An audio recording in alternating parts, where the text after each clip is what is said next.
The city was a monster, roaring, relentless, and inescapable. For me, Leo, and my friends Maya, Chloe, and Sam, it was the only world we knew. Every morning, the screech of garbage trucks and blaring horns jolted us awake. Sirens, subway rumbles, and the endless ping of our phones filled every moment. Even at school, the noise was constant. Bells, lockers, 100 voices at once. There was no escape. The noise was in our heads, a pressure that never let up. We were all frayed, our patience worn thin. Chloe finally snapped during lunch, burying her head in her hands as a car alarm wailed. "I just want quiet," she muttered. We all understood. Silence felt like a myth. Maya, ever the planner, showed us a picture, a cabin in the woods, Whispering Pines Retreat. The name sounded like a promise. Sam was skeptical. A weekend with no Wi-Fi, seriously? But the image of that peaceful cabin pulled us in. We made a pact. No phones, no laptops, no digital world. We were going on a digital detox to find silence. We had no idea what silence was truly waiting for us. The city's chaos had driven us to seek peace, but we were about to discover a different kind of danger. We packed our bags, hearts full of hope and nerves. Whispering Pines was calling. We were ready to escape. Or so we thought. The city's roar faded behind us as we set out for the unknown. Leaving the city felt like shedding a heavy skin. Skyscrapers gave way to rolling hills and the angry blare of traffic faded. The world grew greener, the air cleaner. We finally saw the hand-carved sign Whispering Pines. The cabin was perfect, rustic, surrounded by towering trees. The air smelled of pine and earth. As we unpacked, we noticed the quiet, a deep, profound stillness. Only the crunch of our footsteps and the whisper of the wind. Chloe smiled, breathing in the peace. We explored the woods, tension melting away. Disconnected from the world, we felt free. But as the sun set, the silence began to feel different. Twilight painted the woods in deep blue, and the quiet became unsettling. We sat on the porch, realizing the forest was unnaturally silent. No crickets, no owls, no rustling, just a heavy, oppressive stillness. "Is it too quiet?" Sam asked, breaking the tension. Maya tried to rationalize, but we all felt it. Something was wrong. Even in winter, forests have sounds. This was a void.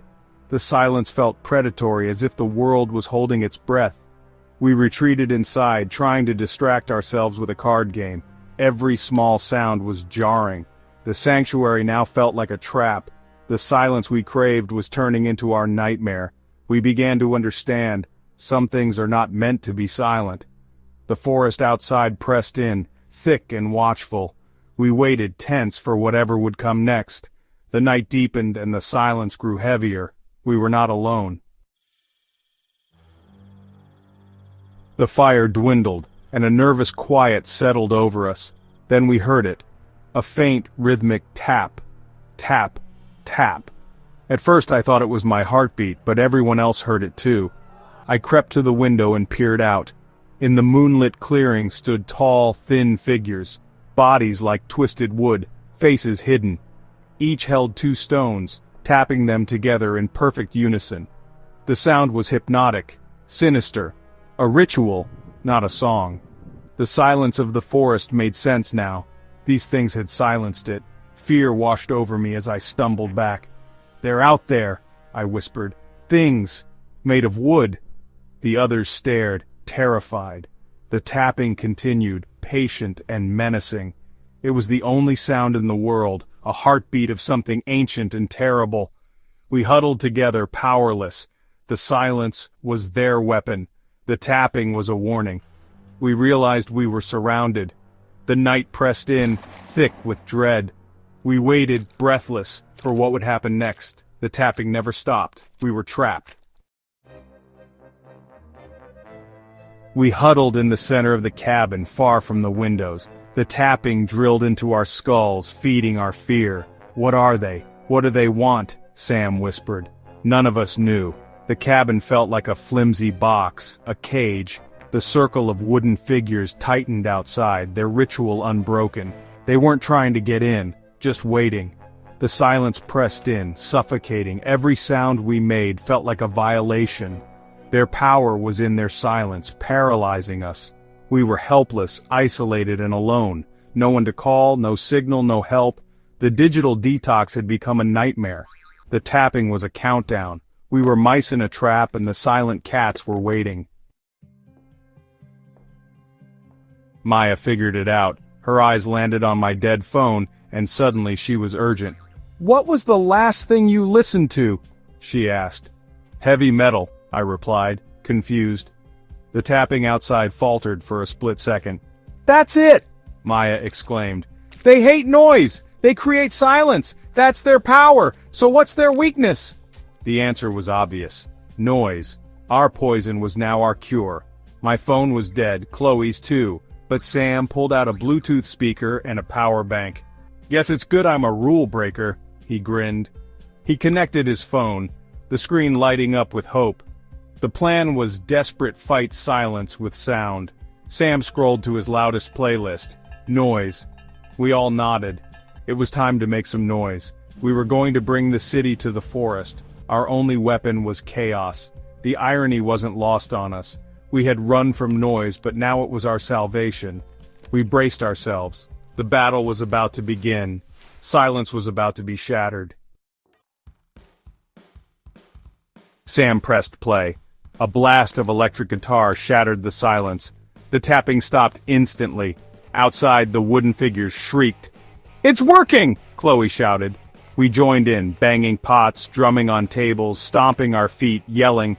We became the noise, a tidal wave of chaos. Through the window, the creatures recoiled, flailing and stumbling back. Their shrieks grew desperate as they retreated into the woods. We kept going, pushing our makeshift orchestra to its limits. We didn't stop until the last shriek faded. The silence was broken. We had fought the quiet and won. Exhausted, we collapsed, music still blaring. The city's chaos had saved us. We were survivors, loud, defiant, alive. The night belonged to us again. We didn't sleep, keeping the music as a barrier until dawn. As sunlight returned, the forest woke up. Birds, insects, rustling leaves, the natural sounds were back. We packed in a rush, every noise a comfort. The drive home was a relief. The city's roar felt like safety. The blaring horns, chattering crowds, subway rumbles, it was the heartbeat of life. The noise was a shield, a fortress. We had sought peace and found terror in silence. Back in the city we were changed. We understood the value of noise. We said our goodbyes with laughter and chatter, not silence. Home had never sounded so good. The city's chaos was our protection. We would never take it for granted again. A week later, the memory of Whispering Pines lingered. We didn't talk about it, but it was always there, a bond between us. The hum of the city was now a comfort. We appreciated every rattle, every shout, every bit of chaos. Silence was no longer golden. It was a warning. We learned that life's noise is a shield against the dark. One night as we sat together, a lull fell. The memory of the tapping returned, heavy and cold. I tapped my fingernail on my bottle. Tap. Maya smiled and tapped hers. Tap. Chloe and Sam joined in. Tap, tap. It became our ritual, a tiny defiant noise, a promise. We were here, we were alive. We would never let the silence win again. The city's roar was our song of survival.